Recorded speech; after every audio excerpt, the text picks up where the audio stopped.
So your elevator inspection report has come back. Now what? AuditMate has the answer. Due dates and monetary fines are serious business, so don't waste any time making sure you're in compliance. The first step is to send the report to your vendor. Because you're the building owner, your vendor will not receive a copy unless you send it to them. Ask your vendor for a work schedule and document corrections once they've been inspected to avoid having your equipment shut down.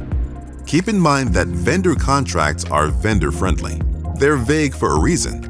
So make sure you know who's responsible for repairs and updates, as inspection reports can only be closed when items building owners are responsible for have been corrected. When in doubt, get the specifics in writing. If corrections aren't covered by your vendor agreement, you will receive a quote for the work.